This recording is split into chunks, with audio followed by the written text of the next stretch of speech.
I am Usama and welcome to today's webinar on Afghan peace process and role of spoilers. We have three distinguished speakers for today's webinar. Before we begin the discussion today, I'm glad to introduce our panel members. Our first speaker is Mr. Ihsan Ghani. Mr. Ghani has served as National Coordinator NACTA and DGIB. He has also been Inspector General of Khyber Pakhtunkhwa Police. He has been a seasoned police officer and has done various training courses in the country and abroad. He has also served as the Chief Security Officer to the Prime Minister, Sawat, and Ogidio FC, Kohat SSP and Project Coordination Unit, Peshawar. Mr. Ihsan Ghani will speak on Indian Law and Afghan National Directorate of Security's influence on the Afghan peace process. Our second speaker is former Ambassador Mohammad Ayaz Wazir. Ambassador Ayaz Wazir, as a career diplomat, served at the Ministry of Foreign Affairs and Pakistan, missions abroad at various positions and stations, including Vienna, Riyadh, Mazar-e-Sharif, London, and Doha. As Director General, Afghanistan, between 1997 and 2000, he was a member of the Prime Minister's mission for shuttle diplomacy between the Taliban and Northern Alliance. Ambassador Wazir represented Pakistan in the OIC's Committee on Afghanistan in the years 1999 and 2000 at meetings with heads of states of Iran, Saudi Arabia, Tajikistan, Uzbekistan, and the UN Secretary General to seek their input about efforts for resolution of the problem between the two warring factions in Afghanistan. Ambassador Wazir retired from the Ministry of Foreign Affairs in 2008.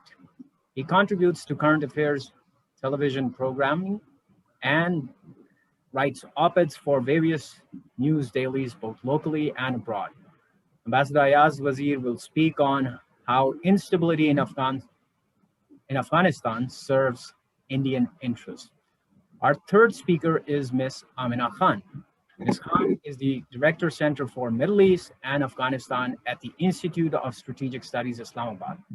Prior to this, she served as Research Fellow and a Senior Research Fellow at the ISSI, focusing on Afghanistan and FATA. Over a period of almost 14 years, she has published and presented research on Afghanistan at multiple national and international forums. In her new position as Director CMEA, in addition to her other responsibilities, she continues her research on Afghanistan and other related issues. Currently, she is pursuing her doctoral degree from Quaid-e-Azam University. Ms. Amina will speak on how India can sabotage the dialogue process through the Afghan factions. Now, with this round of introductions done, I now request Acting President IPRI, Brigadier Raashid Wali Janjua, for the welcome address. Thank you, Osama. Bismillahirrahmanirrahim. I extend a very warm welcome to all the distinguished panelists.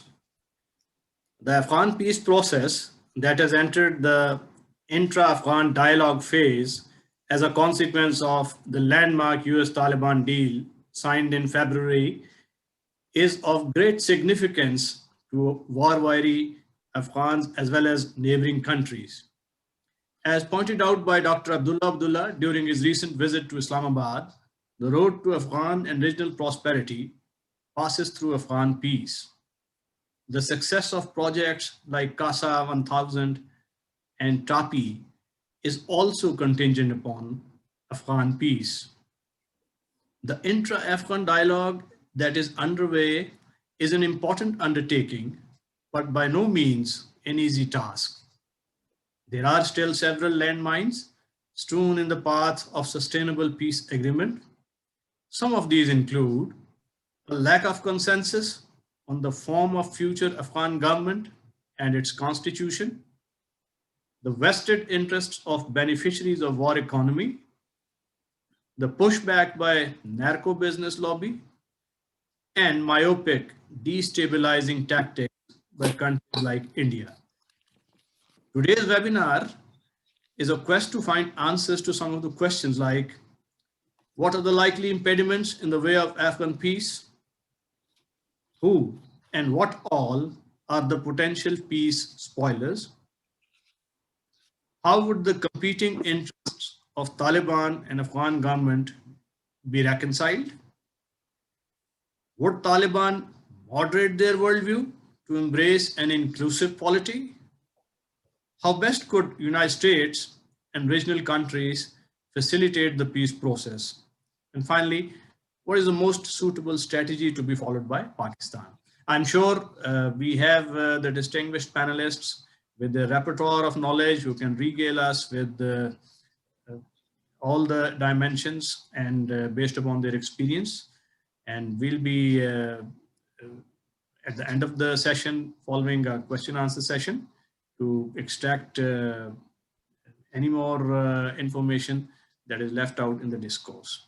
So with this, I hand over to Osama to kindly request the first panelist to deliver the talk. Thanks.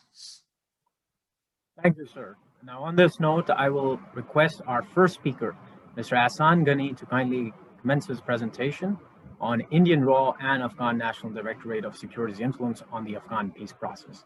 Over to you, sir. Sir, you may like to unmute yourself, please. Bismillahirrahmanirrahim. Assalamu alaikum.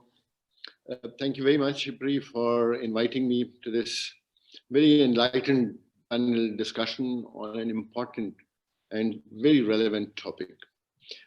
Let me from the outset confess that I'm the most ill-suited person in this discussion. When asked by Asif to be part of this webinar, I was tempted to decline due to my limited knowledge on the issues and also absence of tea, coffee, and lunch in the webinar. But then the quest for learning overcame my hesitation, and here I am. But not to lecture, but to learn, honestly. Intelligence agencies are generally, and in most countries, subservient to their governments and follow policies and dictates of their respective governments.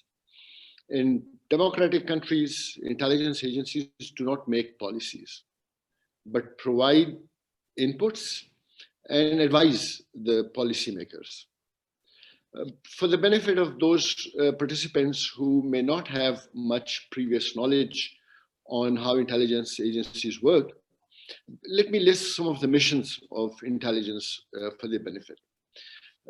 Such mission, by and large, includes support to diplomacy, support to monitoring of treaties and other agreements, support to military operation, support to defense planning, economic intelligence, active and effective role in countering terrorism, support to counter narcotic operations, and anti-narcotic agencies have always benefited from the vigorous intelligence input provided by these agencies.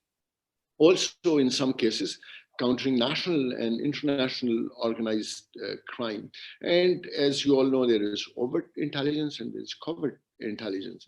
And the covert intelligence actions are used to influence political, military, or economic conditions or situations. And these could consist of propaganda activities, support to political or military factions within a particular country, technical or logistic assistance to other governments to deal with problems within their countries.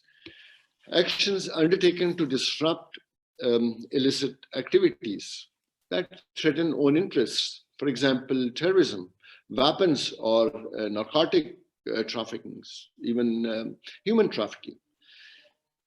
Coming to the main point of discussion, we know that National Directorate of Security, NDS, successor to HAD,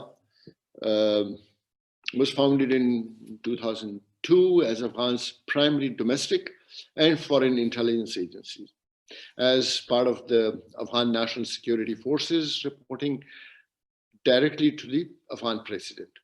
Raw NDS nexus is historic, with NDS mostly mirroring Raw's positions and views. Indian and Afghan government and intelligence agencies have always had close collaboration, especially since they both had a common enemy in the shape of Pakistan. After a brief break during the Afghan war and the Taliban rule, Raw and NDS have again come closer as the Taliban regime was toppled. India remains the main benefactor, so to say, sponsor of President Ashraf Ghani. And the Ghani has nothing to do with me. It's accidental or no relations. Especially their relations after the unsuccessful or the disputed success in the presidential election. India feels that peace deal in Afghanistan will erode its influence, while Ashraf Ghani also fears his political demise, so to say, if US-Taliban agreement succeed. This brought Delhi and Ashraf Ghani administration on the same page in opposing the deal with Taliban, resulting in further bringing RAW and NDS together to expand their activities. We know ISKP, Khorasan province, also proved to be a pawn in the hands of RAW through NDS to sabotage the peace process.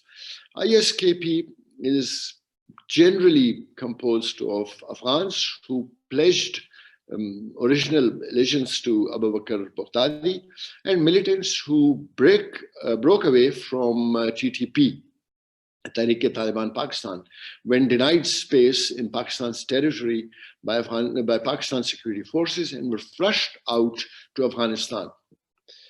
But they continued to serve NDS as they were previously doing when they were part of TTP. This group is funded, controlled by India, and enjoys almost tacit approval of Ashraf Ghani. A fact amply highlighted by the airlifting of Afghan security and defense forces of ISKP leadership when they were encircled and enveloped by the Taliban. ISKP has been involved in many terrorist incidents in Pakistan. However, somehow it always refrained from bringing any harm to Indian interests in Afghanistan or in India.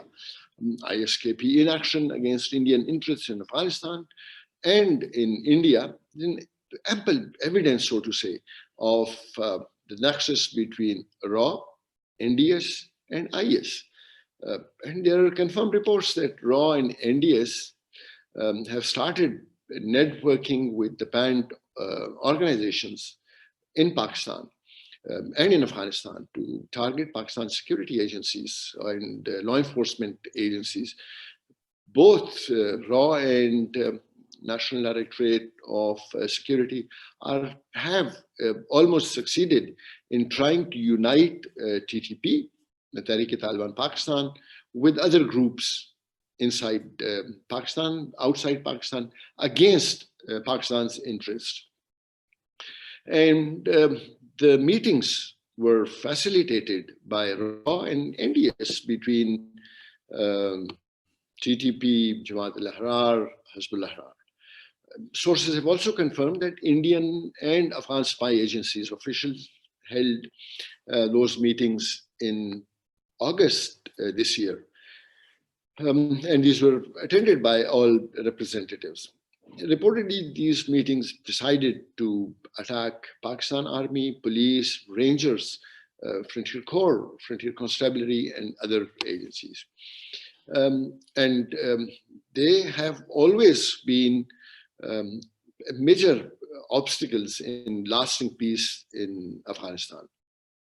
A conspiracy has been hatched by these groups, as we call them, spoilers, to sabotage efforts of Pakistan, the US, the Taliban to bring peace to Afghanistan. And it is generally and rightly so, presumed that as Pakistan's relations with Afghanistan will improve substantially as peace comes to the region, India knows that it will not be able to use Afghan soil any further to destabilize Pakistan, as it was doing for the last many years. This is not an apprehension only in the Pakistani circles, but was also commented upon by the US think tanks and even the Defense Secretary, when he, during a discussion on Afghanistan, said, India for some time has always used Afghanistan as a second front, and India has over the years financed problems for Pakistan on that side of the border. Pakistan has always maintained that while it is accused of providing sanctuaries to groups that attack Afghanistan and ISAF forces across the border, it is Pakistan that has been a victim. And this position was vindicated recently when the United Nations released a report that pointed out that an estimated 6,000, 6,500 Pakistani militants are hiding in Afghanistan and attacking military and civilian targets in Pakistan. This figure can be debated, but this is an analytic report by the UN, prepared by the UN Analytic and Sanction Monitoring Team, which tracks terrorist groups around the world. This report proved Islamabad's stance that Pakistan militants and other anti-Pakistan terrorists have sanctuaries in Afghanistan and are using its soil to destabilize Pakistan. A fact that proves the alleged nexus between NDS, RAW, TTP, and Daesh using Pakistani militants and Baloch separatists to carry out attacks in Pakistan. Though the report suggests that TTP fighters in Afghanistan pose a threat to both countries, Pakistan and Afghanistan, but it is clear that their primary targets are in Pakistan. Also, not many incidents and proves that Afghanistan-based Pakistani militants have claimed responsibility for any terrorist attacks against Afghan targets. In contrast, almost every terrorist strike in Pakistan is claimed by Pakistani terrorists, ranging from the outlawed TTP to its splinter factions, as well as by several Baloch separatist groups. The foremost among, and the recent one, is the BLA, which in June attacked Karachi Stock Exchange. The group said its target was Pakistan economy and Chinese economic interest. But we all know where the funding is coming from, where the interests are hit, what are the targets. And recently, the cross-border attacks have increased, particularly in North Waziristan and Peshawar, the two of the 7 tribal districts in former FATA. Even in the old, the settled districts of KP, Sawabi, Mardan, attacks have increased. And we all know that TTP and now merged Jamaat al-Ahrar, Hizbul Ahrar, Lashkar-e-Islami, Daesh are behind the increase and the rise in these attacks. Most of ISKP activists and members belong to TTP. And the UN reports also said that TTP has linked up with ISK, reinforcing the threat to Pakistan. Most militant target Pakistan security posts along the border. The soldiers, civilians engaged in the fencing work on the border are also frequent targets of sniper and IED attacks. There is hardly any evidence that Afghan government forces have tried to stop Pakistani militants from undertaking cross-border attacks. In fact, Pakistan officials argue that such attacks are facilitated by Afghan forces. Kabul used to earlier defend itself against such accusations, saying, oh, we have no writ in certain border areas. Therefore, they are unable to prevent these attacks. Pakistan has always refused to buy this argument. And then when we talk of nexus and of trying to stop, derail, or delay the peace process, India's chief told Afghan political leadership that Taliban maintain links with various terror groups in the region and want to return to power through military means rather than dialogue. This view is also held by New Delhi. ISKP, RAW, Afghan government, NDS have unanimously remained opposed to peace with the Taliban.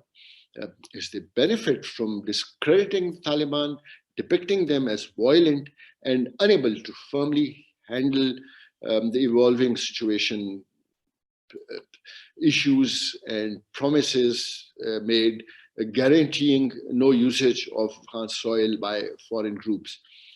These spoilers to peace would want to see the peace process, the peace deal derailed, US troops withdrawal delayed, and Ghani's benefactors staying put.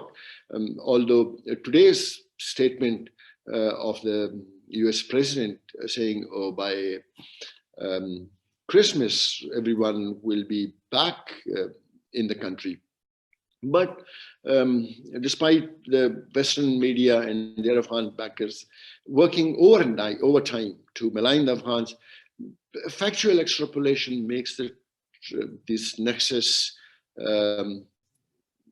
squarely culpable of continuing violence in Afghanistan.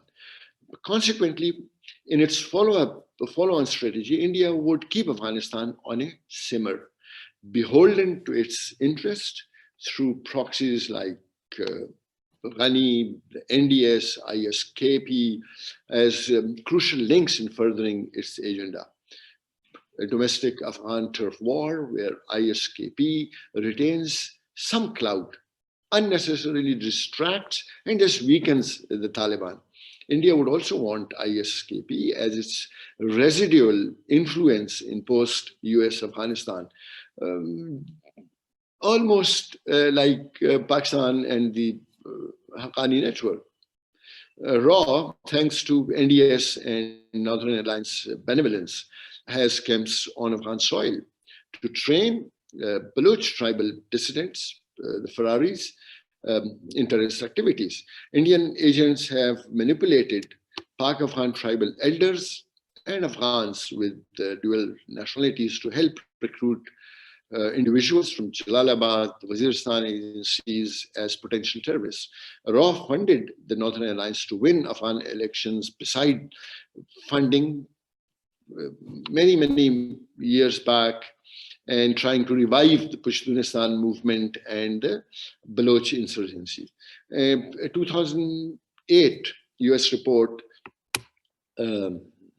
cites RAW for covert support to jihadi elements against NATO forces and Pakistan, and more importantly, by feeding tailored intelligence to the United States. I think India is trying to buy time to attempt to make inroads into the Taliban ranks. Could be, but the chief negotiator of Taliban has recently said and criticized India by saying India has always played a negative role in Afghanistan. India supported traitors in the country. Such sentiments further signify what would be in store for India in the future of Afghanistan. One can hardly expect India to sit idle and see its 19 years investment and interests wither away. While peace could be returning to Afghanistan, Pakistan should not remain complacent. RAW, NDS, IS, TTP would not just try to derail Afghan peace process, but would step up efforts to destabilize Pakistan. As such, in my opinion, and my recommendation would be that Pakistan intelligence and security forces must remain vigilant to defend its assets. Thank you very much. Thank you very much, Mr. Ihsan Ghani, for your presentation. Now I will ask our second speaker, Ambassador Ayaz Wazir, to kindly commence his presentation on how instability in Afghanistan serves Indian interests. So over to you, sir.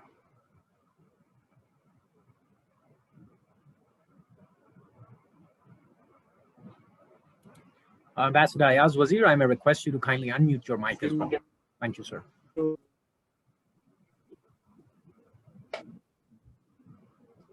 I've done it. Do you hear me?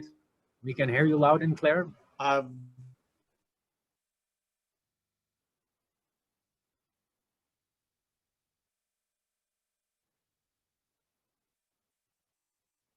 Meanwhile, we'll just try and bear with Ambassador Ayaz Wazir for a while as he tries to reconnect.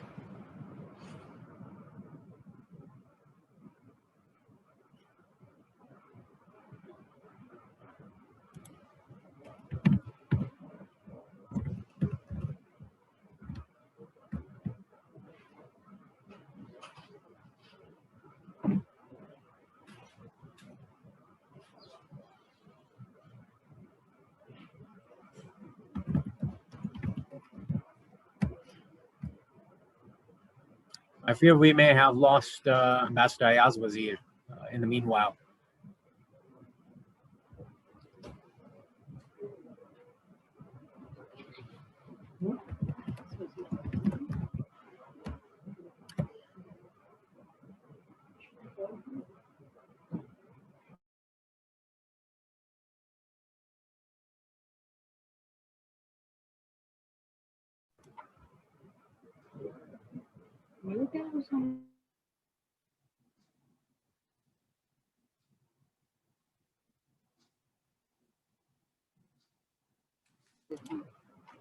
So in the meanwhile, I'll request if Ms. Amina is ready for her presentation, I'll go ahead and request her to kindly commence with her presentation, which is how India can sabotage the dialogue process through the Afghan factions. Ms. Amina, if we can request you to kindly continue with your part of the presentation.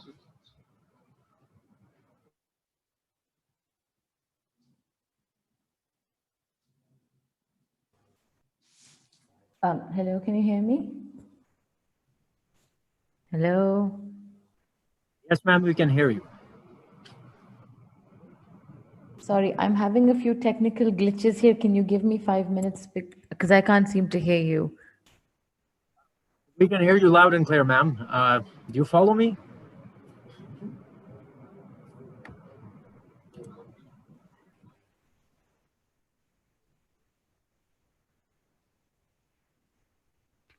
I can start all over again if required, as a filler. Meanwhile, Osama, can we ask a question from Ihsan Ghani sir? Okay, why don't we break off for 5 minutes and then reconvene when they have done, and do the question answers at the end, if that is okay. That's okay.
Yeah. Hello? Yes, Ms. Amina Khan, we Yeah, have you sorry. now. Yeah, Good. apologies. We're actually having some work done over here, so I think there's a issue with the internet. Can you hear me now? Absolutely not. Yes, we can hear you loud and clear. Now you may commence Okay. with. All right. Okay, great. Just give me 1 second. Right. First of all, I would like to say thank you to IPRI for inviting me, particularly Ambassador Durrani. Now, the topic that's been given to me, I think it's very interesting because all three speakers have had to focus on this role. And I think one can speak volumes about it. But let me just begin by stating the obvious. Now, strategic rivalries over and in Afghanistan have been one of the major issues, or rather the major obstacles to peace in Afghanistan, and particularly in the region.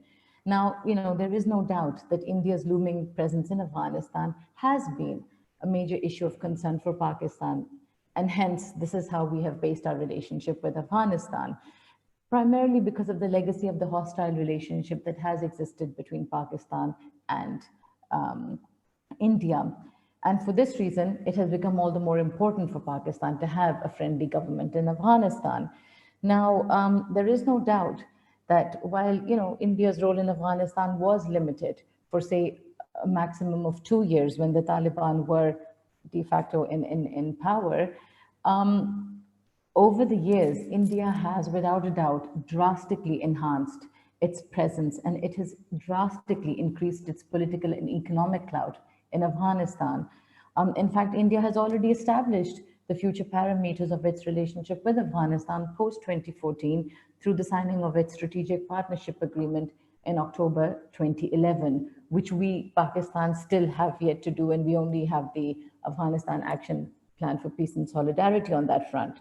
Now, this naturally has caused concerns for Pakistan. And as I said, particularly because of the legacy of the relationship that both Pakistan and India have unfortunately had. Now, despite this cumbersome relationship, the fact remains that traditionally India has had close ties with Afghanistan, again, with the exception of the Taliban rule. Now, since that, again, as I mentioned, since 9/11, India has drastically enhanced its presence. Its political and economic clout in Afghanistan, has increased, and it has maintained a positive momentum with, the two governments that we've seen in Afghanistan, whether it's been President Karzai or Ashraf Ghani. Furthermore, particularly after the signing of the strategic partnership agreement between both these two countries, India has been trying to regain its lost influence in the country, as well as to underscore its role as a regional power, with, of course, the help and support of the Americans. Now, India's political, economic, social, and military assistance to Afghanistan, as I mentioned, has grown steadily, and it is seen as key to safeguarding Indian interests in Afghanistan. Now, whether we like it or not, but today Afghanistan is the second largest recipient of Indian aid. India is also the fifth largest donor to Afghanistan, and it is also the largest regional donor. Now, this assistance obviously has an agenda, which we all know is to cause harm to Pakistan, and it is detrimental to Pakistan's interests. Now, it is also important to highlight here that India has not done this on its own, and it has also been collaborating through a trilateral or three-way network with Iran and Afghanistan, as it has signed the transit agreement in 2016 to develop the Chabahar port, aiming to boost economic growth, of course, but also, again, to increase its clout in Afghanistan. Remember, in June 2017, it also initiated the air freight corridor, which was introduced again between India and Afghanistan, once again to provide greater access for Afghan goods to the Indian market, but of course, again, to increase its leverage. Furthermore, an indication, I think, of the growing close Indo-Afghan ties can also be, highlighted by the fact that the Afghan leadership, time and again, has pushed for India's inclusion, whether it's been, through the land route through Wagah or even CPEC. And if you remember, in 2017, President Ghani categorically stated that Kabul would not be a part of CPEC unless and until India was given access through the Wagah border. Before that, in 2016, Kabul has also threatened to shut the Afghan transit route for Pakistan exports to Central Asia if Afghanistan once again did not allow Afghan traders to use the Wagah border for trade with India.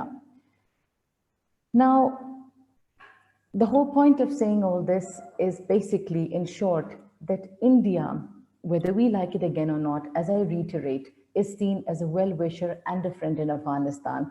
And unfortunately, Pakistan is seen and viewed as a spoiler. Now, despite or behind the soft image that India has unfortunately so successfully portrayed itself in being, India continues to create hurdles in the way of peace. We've seen it. Just the speaker before me, Mr. Ghani, rightly pointed out that, India has left no stone unturned in its support and abetment to nationalist and secessionist elements, as well as its penetration of terrorist networks in Fatah and other parts of the country.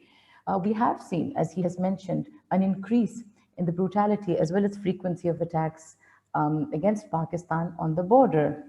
And here, I think it is very pertinent to mention what India's former Foreign Secretary, Lalit Manisingh, said regarding India's role and objectives in Afghanistan. And I quote, "As Pakistan increasingly became our problem, Afghanistan emerged as a kind of counterbalance. To keep Pakistan on its toes, friendly relations with Afghanistan, which always created a kind of anxiety in Pakistan, were kept up. And unfortunately, this is the policy that will continue to determine both India's relationship in Afghanistan vis-a-vis Afghanistan." Now, this brings me to India's role in the peace process as well as its relationship with the Afghan Taliban. Now, considering the past history as well as, Pakistan's relationship with the Taliban, which is an open secret, India has always been deeply disturbed as well as concerned about the Taliban's return to the Afghan political system. Now, so far, India has not yet openly announced its will for direct talks with the Taliban. From day one, it has established that Pakistan has influence over the Taliban, and any progress in the peace talks or the peace process has clearly shown that Pakistan is a key player in this entire scenario. But India, at the same time, has had a place in the peace process by being on the Afghan government side. And this has been very clear because, it has been supporting any initiative regarding the peace process that's been coming out from the Ghani-led government. And this is something that needs to be kept in mind.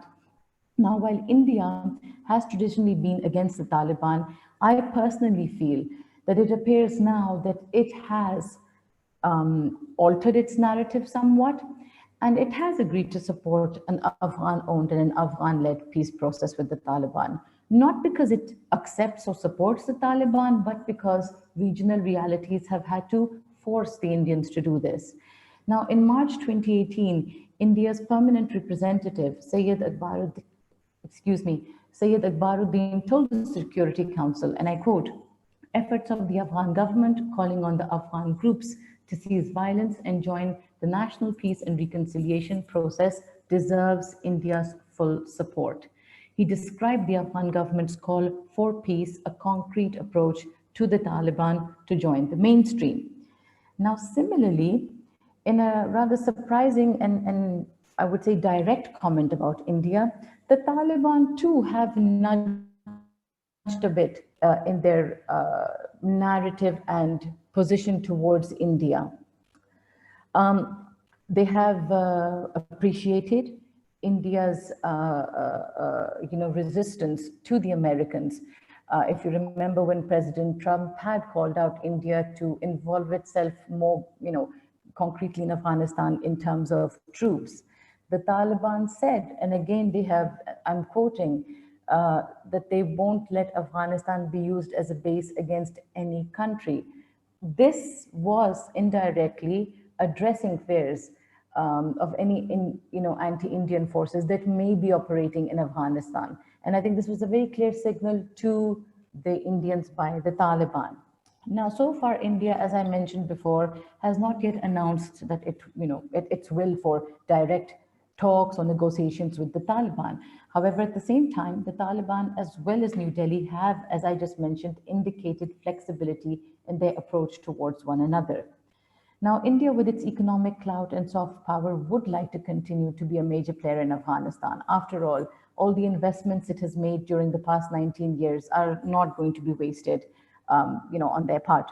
But for that to happen, India, whether it likes it or not, will have to come to terms with the new realities, and therefore they will eventually have to engage with the Taliban.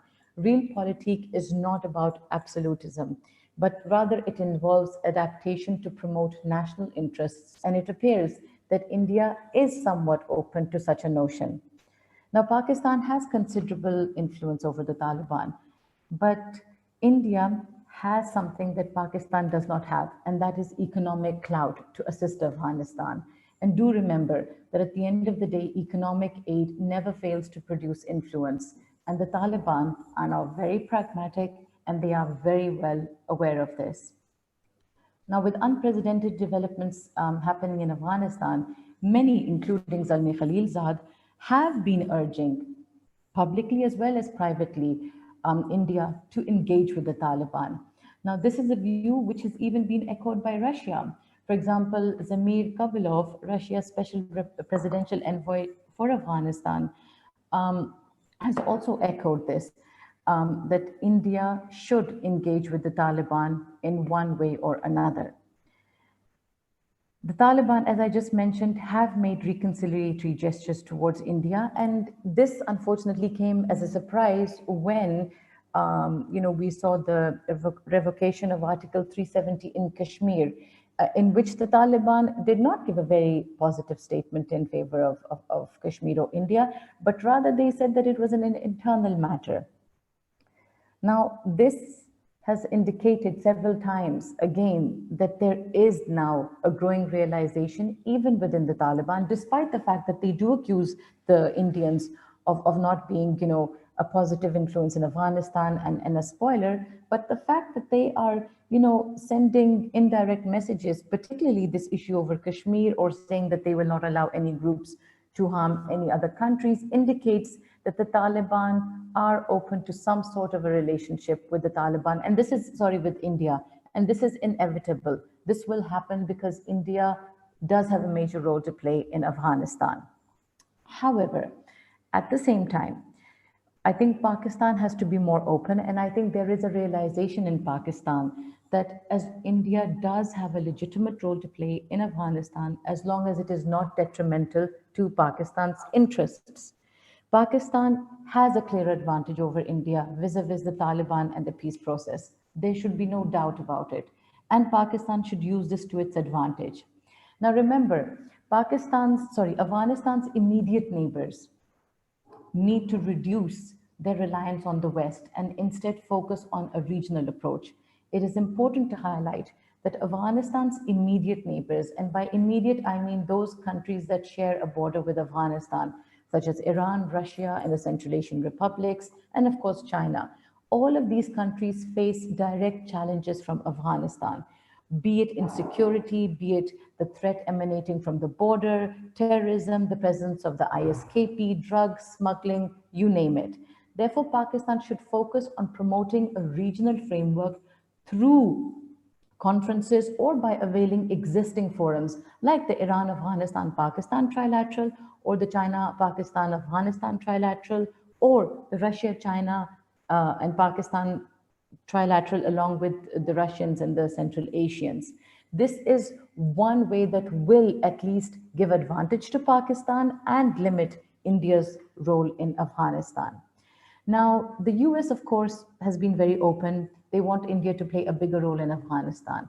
Now, as a last resort, Pakistan could focus on an Afghanistan-Pakistan-India trilateral framework or something of that sort. But for this to happen, India will have to agree to come to the negotiating table with Pakistan and focus on Pakistan and India's bilateral outstanding issues.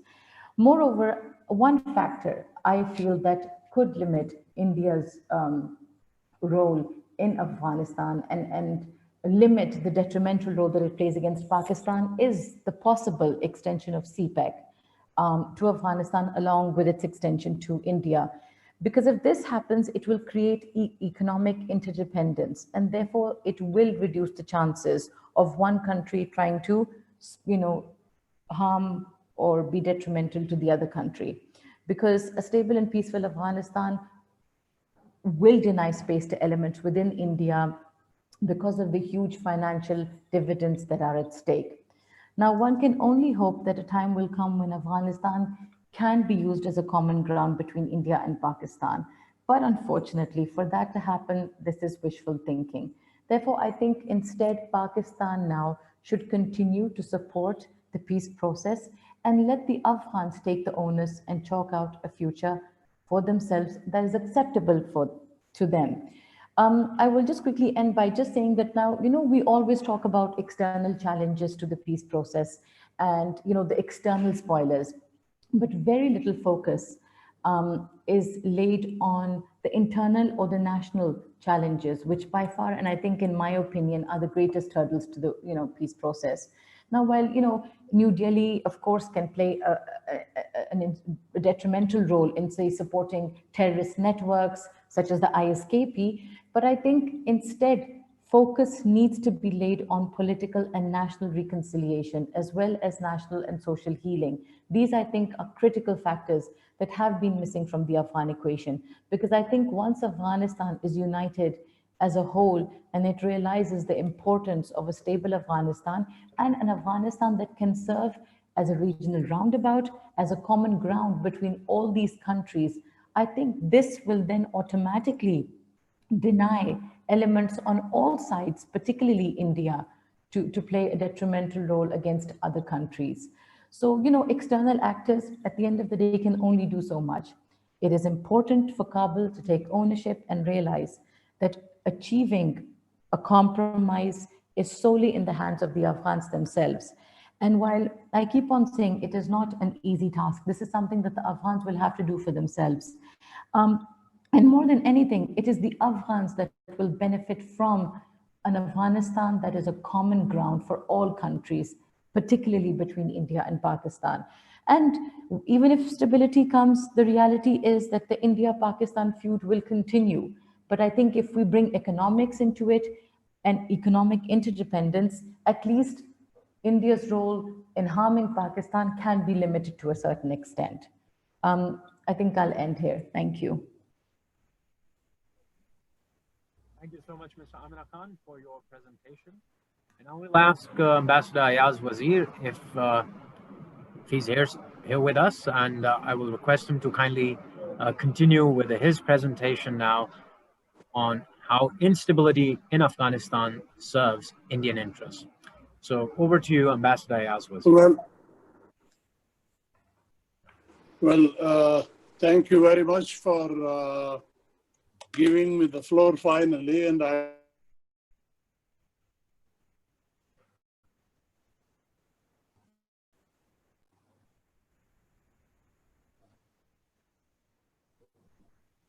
Fortunately, I fear Ambassador Ayaz Wazir still happens to be enduring some technical glitches at his end.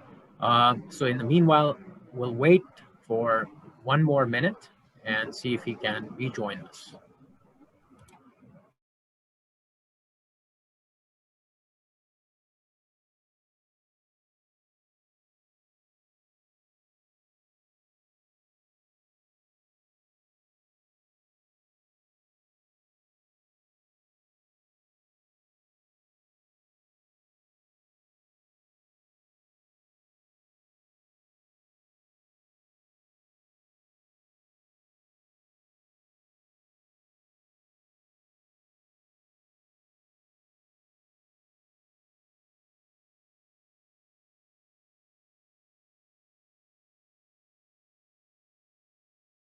hello, do you hear me?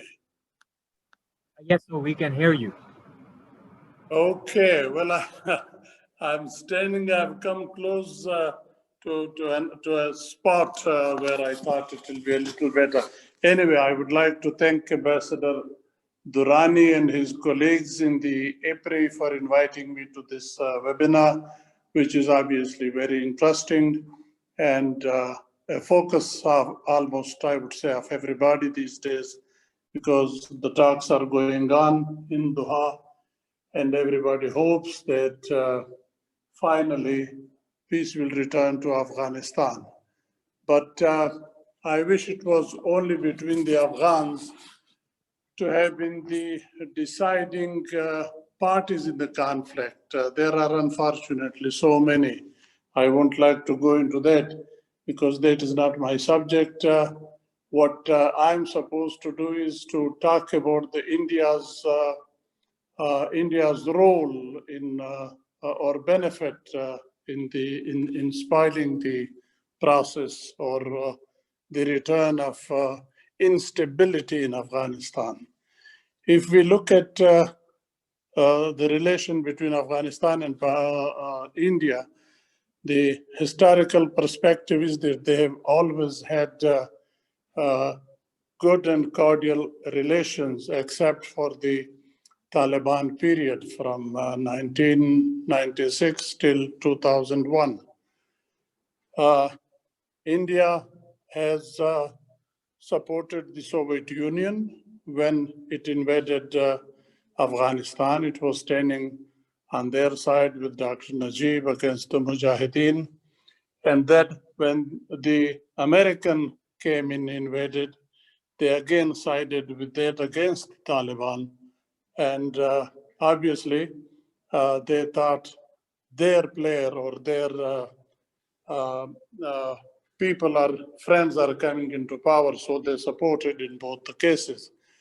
If we look at the brief period, say when the 9/11 happened, the Taliban, just before the 9/11, I'm sorry, when the Soviet left, Afghanistan was in a state of a civil war. The Taliban and the Northern Alliance, let me bring you to that. They were fighting a war inside Afghanistan for control of the country, and Indians were solidly standing behind the Northern Alliance, and Pakistan obviously was helping the Taliban, which then finally took over the country, except for a bit of a place, Panjshir, for 5% of it. The rest was taken over. So the two were fighting a war till 9/11 happened. And then the situation reversed in Afghanistan. Those who were fighting against the Taliban took over Afghanistan, and those obviously were the Northern Alliance, and they were friends of India. India had heavily invested in their fight. So India got a government of its choice in Kabul, and 9/11 till today, they have a free hand almost in Afghanistan. And as my other two panelists rightly highlighted, the Indian influence in Afghanistan, or their deep influence on the institutions and the assets, etc., there no doubt is there. And that is there because there is instability in the country, and India is taking full advantage of that. Because had there been a government, stable government, or say if we have tomorrow a stable government of the Taliban and the Afghan government together, then they'll have control over the whole of Afghanistan. The whole territory will be under their control, and hopefully Afghanistan, as promised already, would not be allowed to be used for activity by any country against another country. So if that happens, then obviously it's a different situation. But right now, as everybody expects, and rightly so, the Taliban, I believe, will have a lion's share if the two agree. And I heard that they were discussing the agenda items, and out of 20 on 19, they have agreed.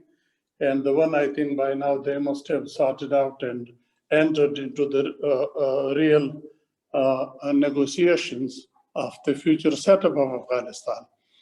And if that happens to, as I said, peace will return to Afghanistan individually or alone for India. Afghanistan would not be a free field to do whatever it wants to against Pakistan. But the Taliban would ensure that India doesn't have that facility available to it, except for friendly bilateral relation, which every country has the right to maintain that relation with another country. But right now, India is absolutely free using or misusing its presence in Afghanistan. And we have, in a way, provided that opportunity by not addressing some issues in the adjoining areas, like we have difficulty in Balochistan, where obviously India has got a fertile place, I would say, to invest or to influence. Similarly, in the Farmer Fata or the adjoining areas, which my friend said, even in the settled district, the militancy has increased. And there also there is deprivation and people have reservation. And we unfortunately have not addressed those problems. So the fault is on our side also for providing such a facility to our enemy to interfere. I wish those were not there. And that should be addressed if we want to contain India out of it or to stop its interference in the border area particularly. India also would like to, if there is instability in Afghanistan, I think it would be in the Indian interest in the sense that India is a close partner of the US. They would like to contain China influence in the region. If peace returns to Afghanistan, China would be a big investor in Afghanistan. No doubt India has also invested a lot, around $3 billion, I think, have invested in soft projects, road building, parliament building, other facilities, dam construction, etc. But its designs against Pakistan certainly are different. They want to win over the mindset of Afghanistan and to be used whenever they want to against Pakistan. And if you look at it, the relation that we have with Afghanistan right from the creation of the country, the propaganda campaign that has come from Afghanistan, India has fully participated or supported that. So India would obviously not like to miss any opportunity coming its way if there is instability in Afghanistan. In my assessment, it goes in its favor. But if it is a complete return of peace, which I seriously suspect it will not be so easy, then it will not. Or if the player in Afghanistan in the new setup are such that it's more tilted towards stronger friendship with India, then yes, they may be, but the chances, I believe, are that the lion's share, as I said, would go to the Taliban, and if that be the case, then India, in my assessment, would like to derail, to spoil it, so that it has the say, instability in the country, and then it has a little, if not free hand, an opportunity to bother Pakistan from the western border. India, in fact, would also like to harm our economy in the sense that if you recall, at some stage or say a little while before, we also had stopped the trade or reduced the trade through Turkham and Chaman, and sort of forcing the Afghan to look for other avenues. And India heavily invested in Chabahar through Zarang, Dilaram road to Afghanistan for trade of its goods to Iran, to Afghanistan, and to Central Asia. That was to contain Pakistan, not obviously not going through Pakistan, then that facility was available. But now I think Over here, sense has prevailed, and not only are the two routes open, but others are also open, like Angurada and Ghulam Khan, and that has created a very good impact on the Afghans for their trade with Pakistan. Similarly, I think we should open up, like we have done, facilitating visa for the students, for traders, and for sick people.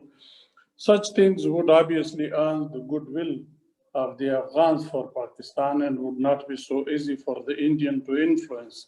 But if we follow the policy that we used to do before, then I'm afraid we are contributing to what India wants to do. So I think the realization here is that that was not too good a policy, and there is, I believe, a paradigm shift.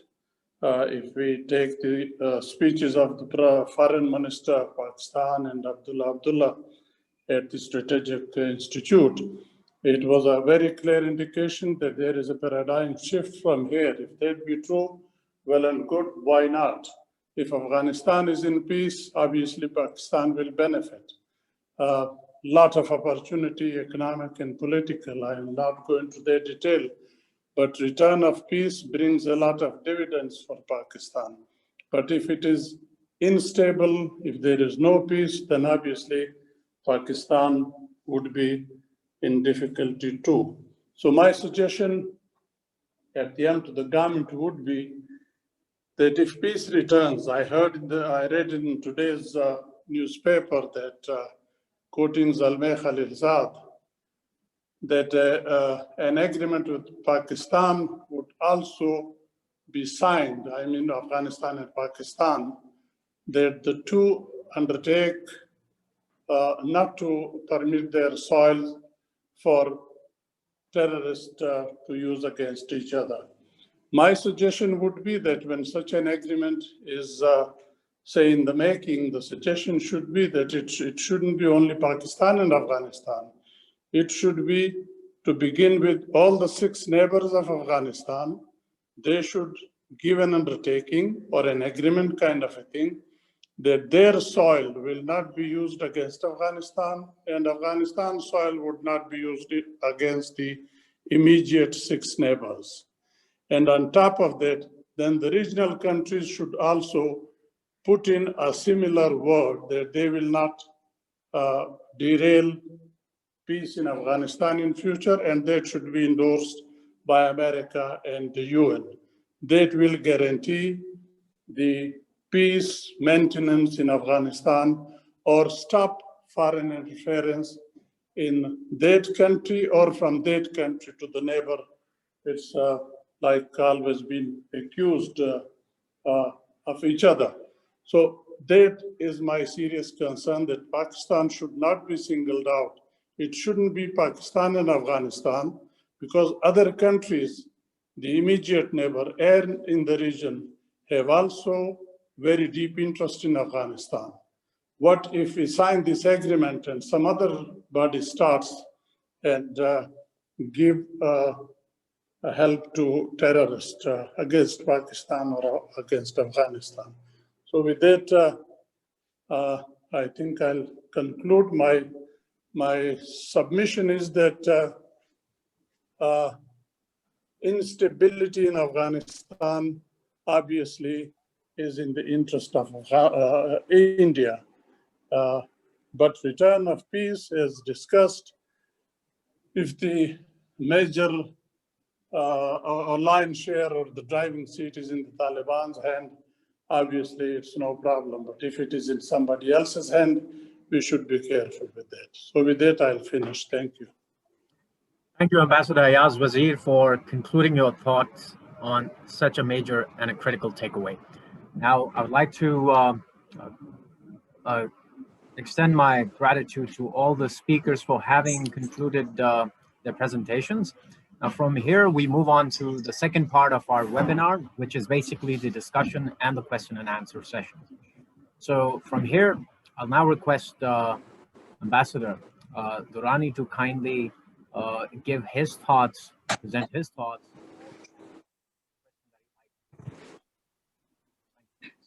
Thank you, Osama. Can you hear me?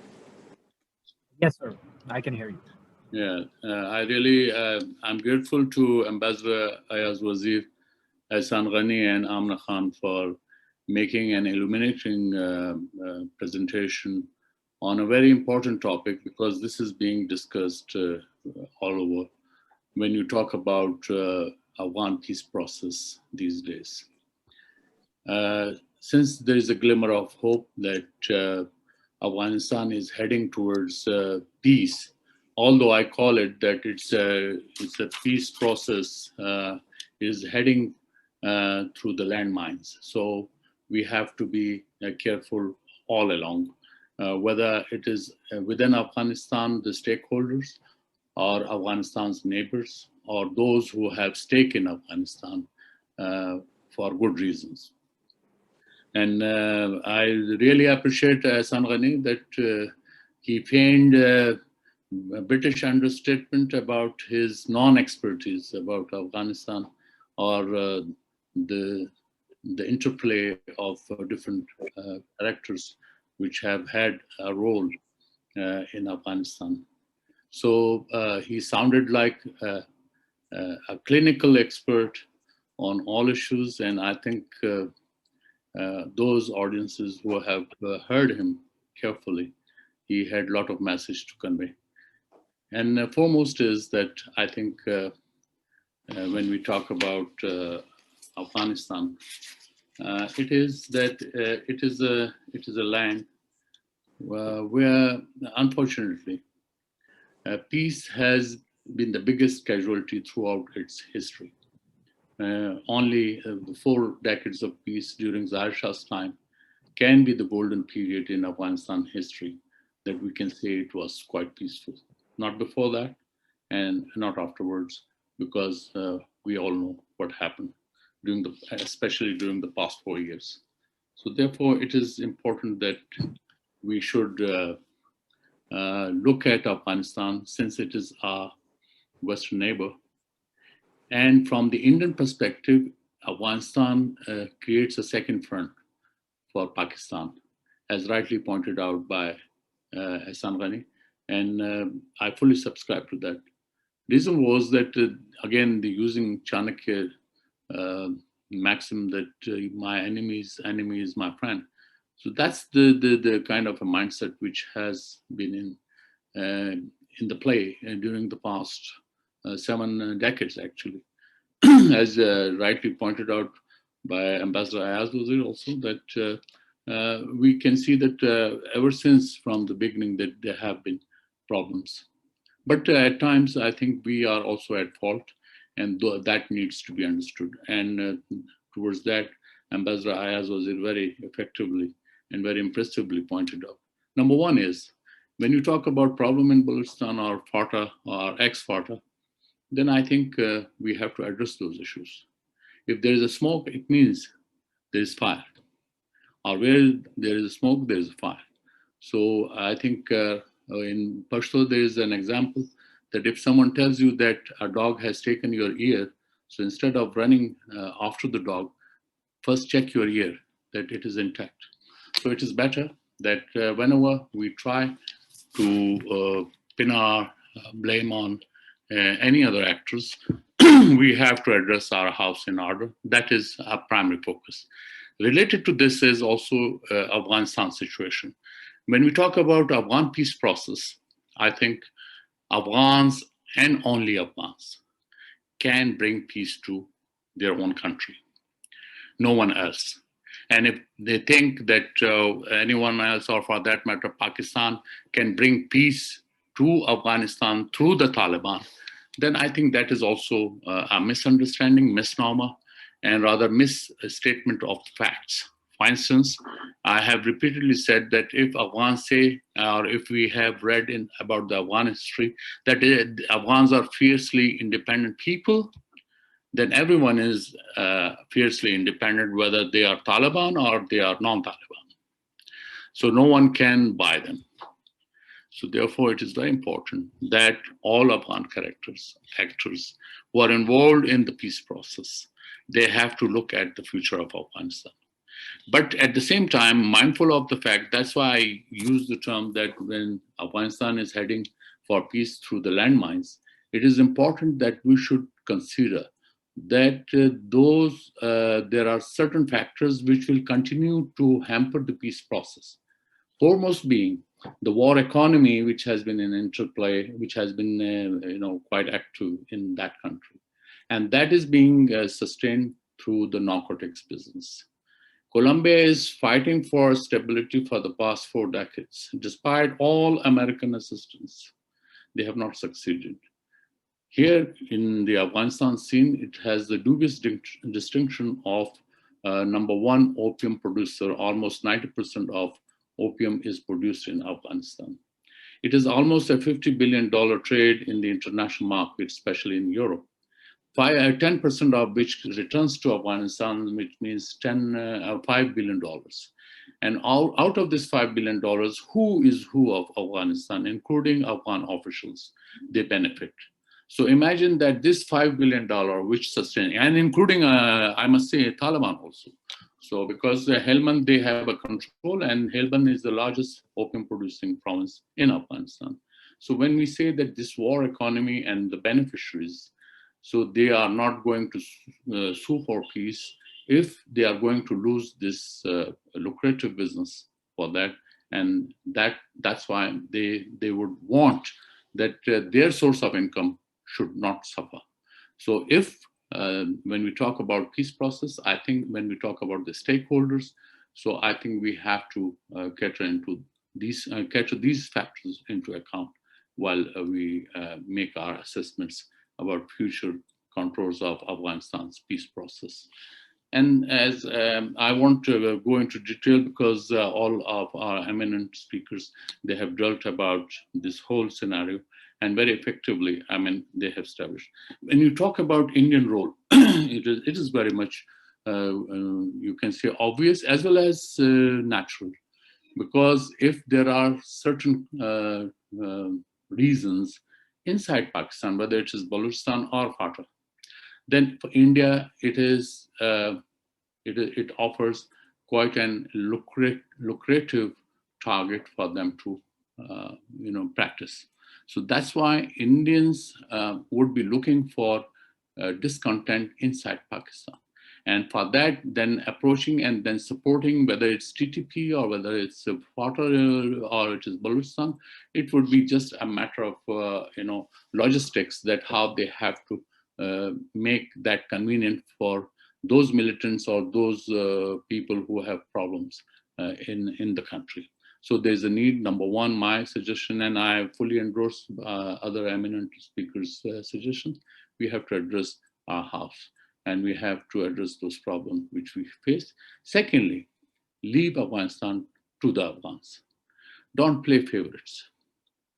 The moment you play favorites, then those who are not being favored, then they are open to look for other allies, including India.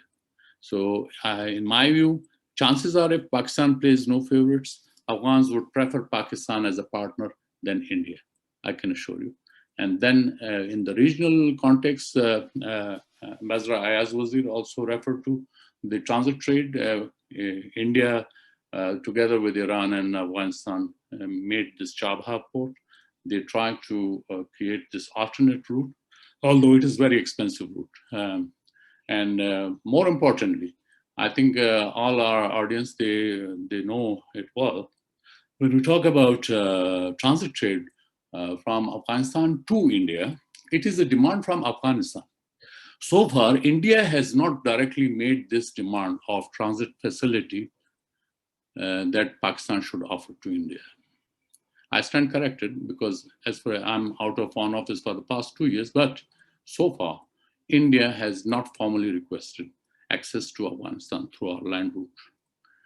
Reason being that India would be reluctant to offer the same facility to Pakistan to reach to Nepal or Bhutan or Bangladesh. They know it for good reasons.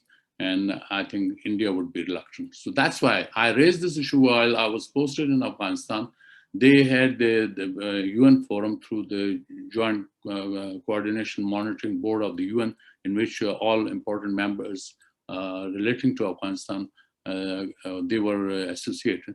So on my own, I raised, because there was a demand from the Afghan side that Pakistan should facilitate this transit trade to India. So I said, okay, we are ready, provided that it is on the reciprocal basis. And Pakistan, if Pakistan is granted this access to Nepal, to Bhutan, and to Bangladesh, I think Pakistan will have no problem having that access granted to India. And from then onwards, all of the GCME meetings, when it came about the transit and trade issues, Indians never raised this issue. Not India, Afghans never raised the issue because of the Indian parting that please don't raise this issue. Otherwise, it will become a source of embarrassment for them. So I think we are not at fault to that extent, but we are at fault when it comes to our own house, putting our own house in order. Really a very impressive discussion and a great source of learning. And in that respect, I think I'm sure our audience must have benefited through these presentations. I thank you once again for your participation and making this webinar a success. Thank you, and back to you, Osama. Thank you. Thank you, Ambassador Asif Durrani. I now request Acting President Raashid Wali Janjua to kindly give his comments or present his questions. Thank you. Thank you very much, Ambassador Ayaz Wazir, Mr. Ihsan Ghani, and Amina Khan, for a very enlightening discourse. I just have a comment and a question. The comment is on the need to be completely neutral in the Afghan affairs and let the Afghan peace, flower as per the Afghans' own understanding. So as a utopian idea, it's very good. And probably pragmatism also points the way towards the same. But there are certain realities. We know there's an obdurate enemy which has, taken it upon itself to continually fish in the troubled waters. And we know Indian involvement. Would that be completely and voluntarily left out if Pakistan completely stays away? That's a moot question, which I leave for the panel and the viewers to assess later on. My question is about the TTA and TTP links, and I would like to listen from Ihsan Ghani Sahib and Ayaz Wazir Sahib also on this issue. A TTA, it is said that basically there is a ideological linkage that binds the two. And despite a different ideological orientation and Pakistan's visible clout with TTA, still there are ideological linkages between TTP and TTA. And why is it that TTA is not exercising a very effective control to stop TTP now that TTA is in the ascendant mode in Afghanistan? So I'd like to listen from Mr. Ihsan and then Mr. Ambassador Ayaz Wazir.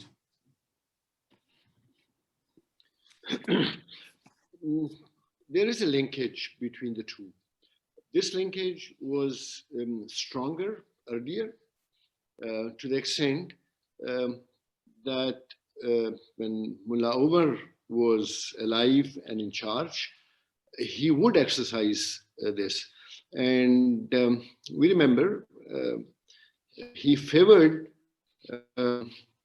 Commander Nazir group as against Baitullah and others when they were attempting to completely take over. So they favored, and even JUIF and Maulana Fazlur Rahman had strong influence over TTP and had very, very active links with TTA. The problem is that these organizations do not work like a government agency. They are not bound by certain rules, regulations, by SOPs to obey. So while we may say that, okay, this is the new policy, that policy may be suitable to TTA, but not to TTP Mamand or TTP Bajor. So there is a linkage, there is ideological similarities, but they're independent of each other when it comes to tactical or administrative powers. We remember when Qari Hussain rebelled against the TTP leadership, the influence came from Afghanistan.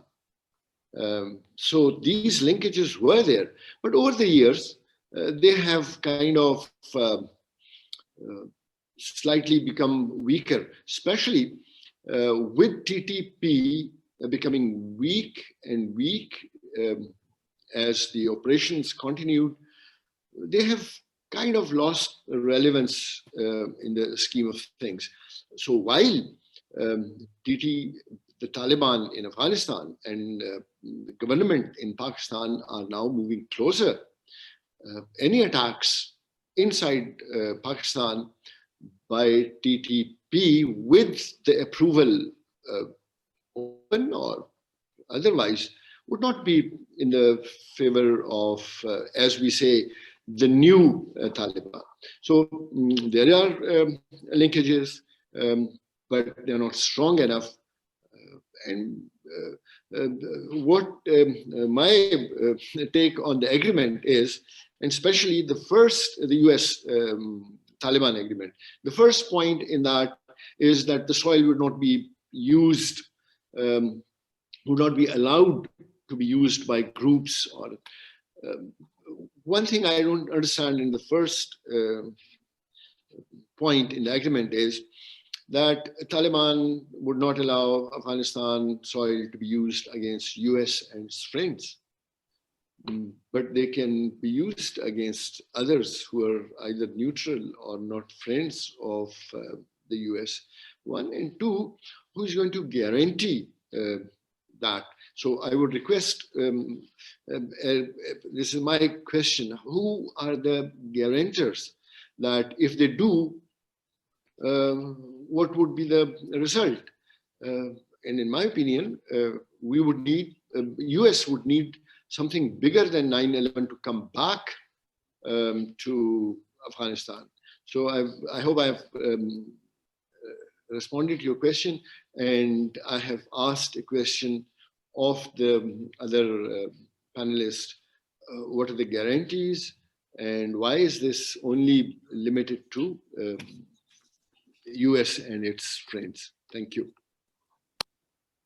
If anybody would like to answer on that count, I would welcome either Ambassador Ayaz, Wazir, or Ms. Amina Khan to kindly share their quick thoughts on this.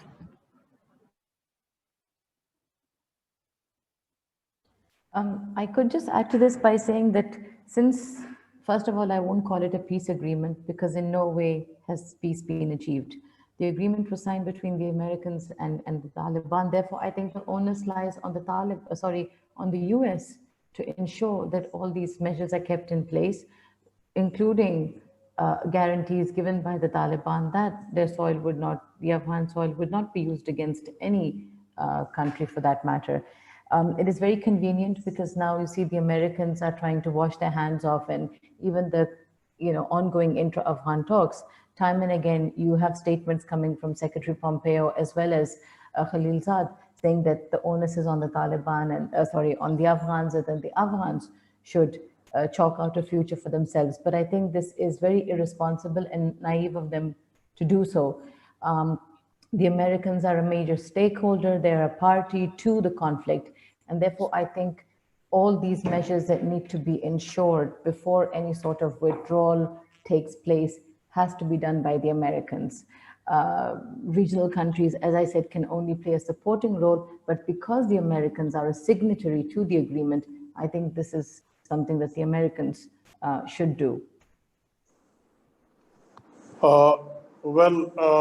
I would just add that I feel the US is constantly or continuously changing goalposts. If we look at their stance on talking to the Taliban, they were not prepared to even listen to their name, leave alone talking to them. They changed and now have entered into an agreement with them. I won't be surprised if in tomorrow's government in Afghanistan, if the intra-Afghan dialogue completes successfully, that the Taliban are more closer to the US than with Pakistan. A comment on the TTP and TTA. My personal observation is that if we look at the initial leaders of TTP, it started with Naik Muhammad from my area. Naik Muhammad had fought a war inside Afghanistan under the TTA command or under Mullah Umar's Taliban command.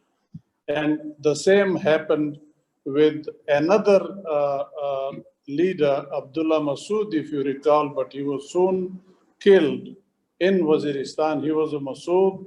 He started with the anti-Afghan element in the tribal area, but he was eliminated anyway. Nazir also had, I believe, fought inside Afghanistan. So ideologically, they were the same. But I feel, maybe I'm completely wrong, but that is, when I look at their activity at that time, I feel as if they had divided Afghanistan and Pakistan between them. TTA was for Afghanistan, TTP was in Pakistan to take care of the elements who were not in support of the Taliban movement in Afghanistan, or who were, say, getting sympathetic or closer to the Afghan government after 9/11 there. Look at the tribal leaders that they have killed. They are almost all those who didn't like the Taliban movement to begin with, and what to say of it operating in the tribal area. So to that extent, I see ideological closeness, but division of the area for controlling the war against the American in Afghanistan. But obviously, like, I mean, every country tries to enter into such a group for its own interest, to serve its own interest. Then in TTP, I think it was easy for the foreign agencies to enter and find people easily to use them for achieving their own interest inside Pakistan particularly. So the two, I mean, on the face of it, yes, they were two different. One is fighting in Afghanistan, the other in Pakistan, until they were pushed out of the tribal area into Afghanistan. But ideologically, they were very close. Till even Baitullah was close, he never refuted or disputed the authority of Mullah Umar or the other leader. So the leadership was always accepted, but the areas were divided.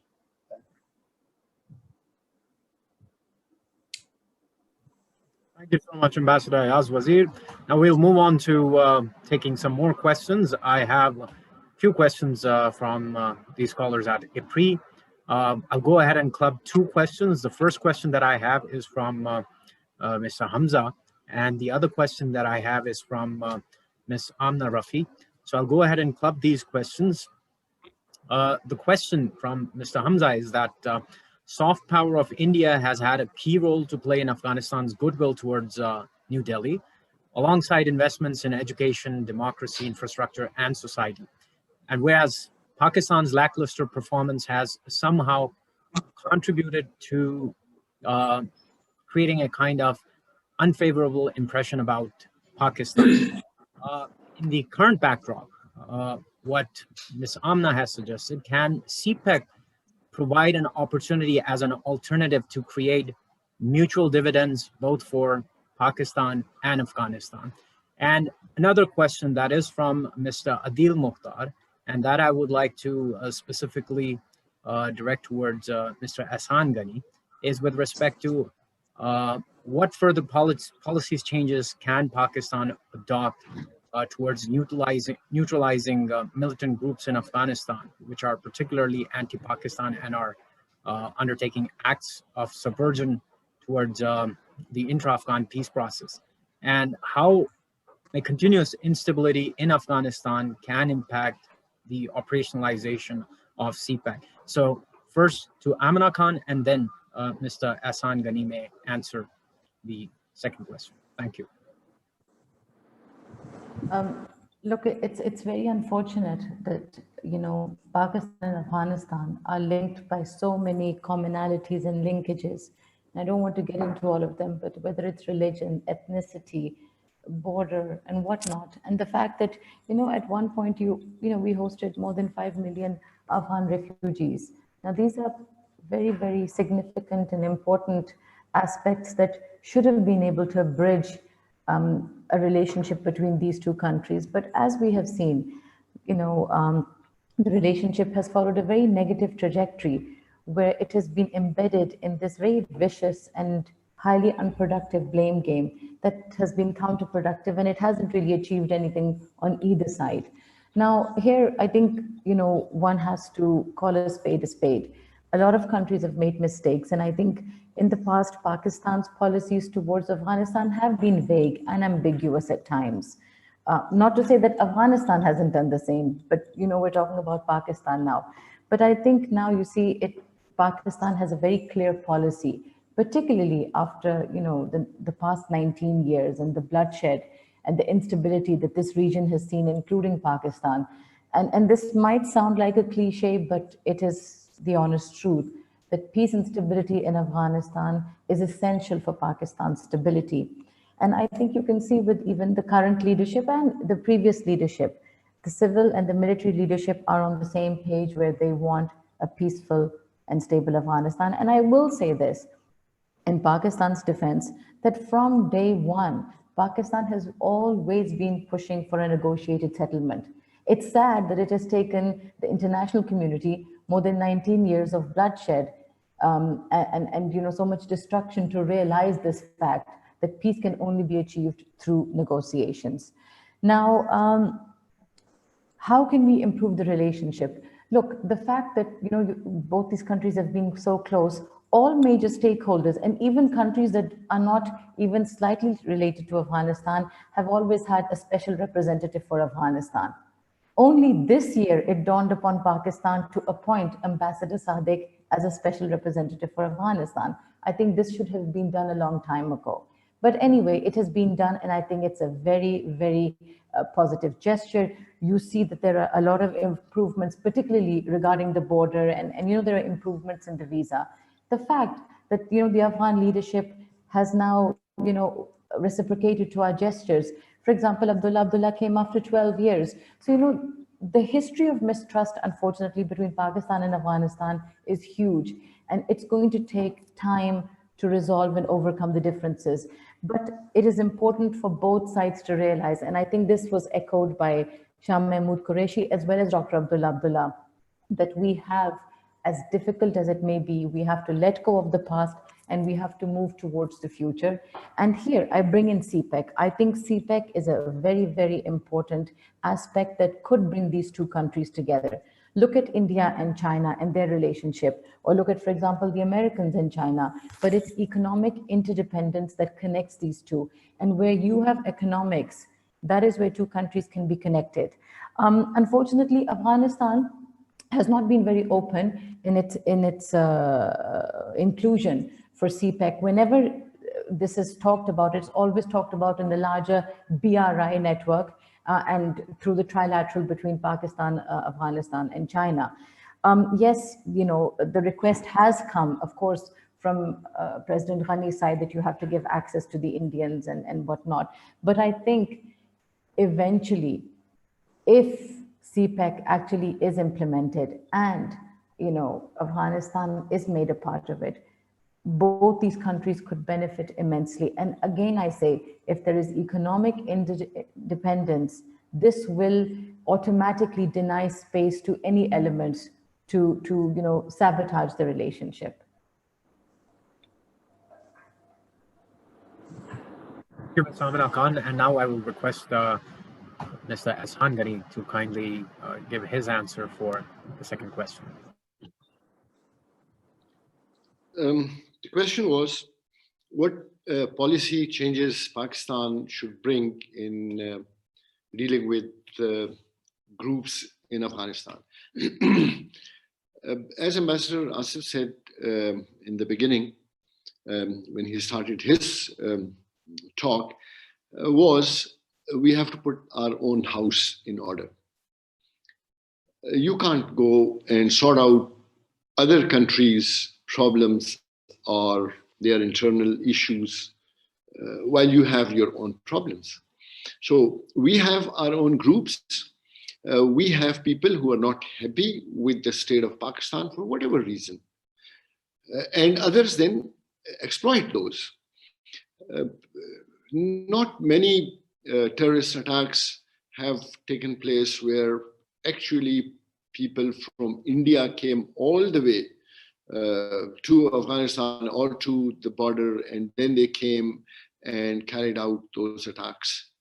They're using proxies for their attacks or for their interest, to further their interests.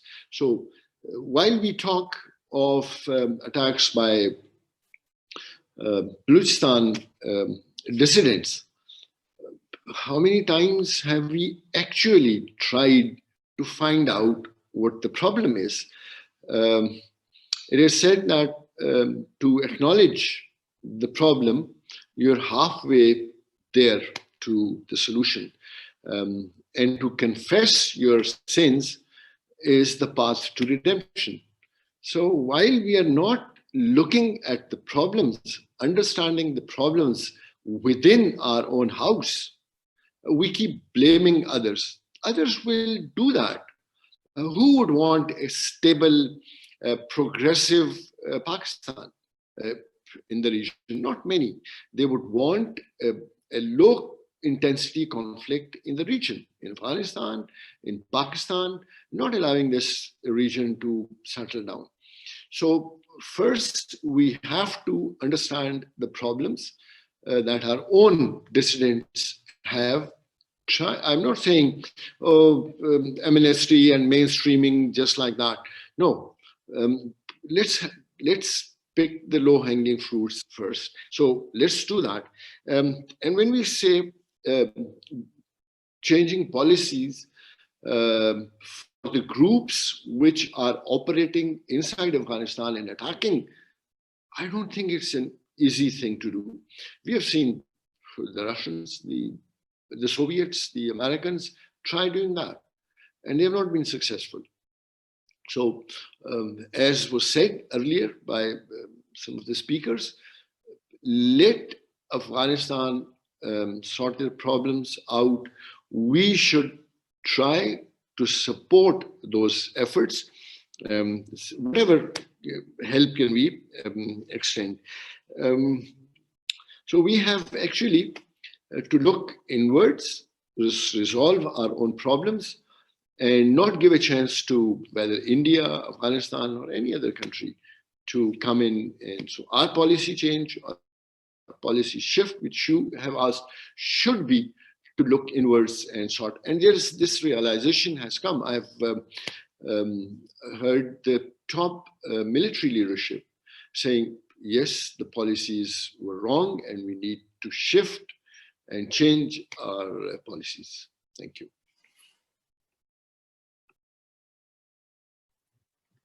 Thank you so much, sir. I think this almost brings us to the end of questions, as I do not have any further questions from the audience. I will now request Brigadier Raashid Wali Janjua for any further comments or his vote of thanks.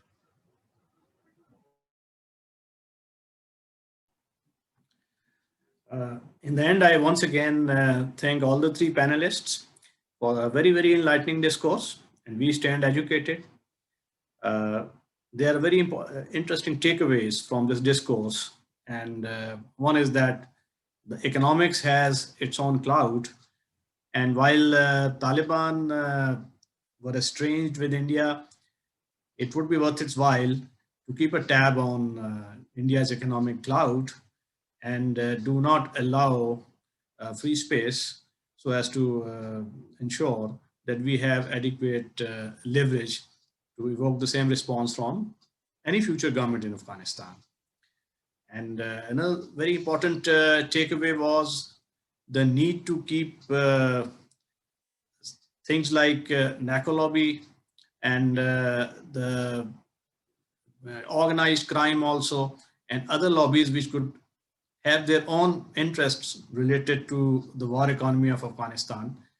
And I think a very, very important conclusion that we reached was that it's not alone Pakistan and Afghanistan that could ensure a sustainable and lasting peace. It's in fact going to be a regional solution. And all the countries like Iran, Russia, China, and most importantly, India have to be on board to ensure that Afghanistan gets a lasting and sustainable peace. I once again thank all the three panelists and hope to get you on board with us in future such interactions also. Thank you. Thank you. Thank you. Once again, I thank all the speakers for having participated today and also to our audience. Thank you so much, and you all have a good day.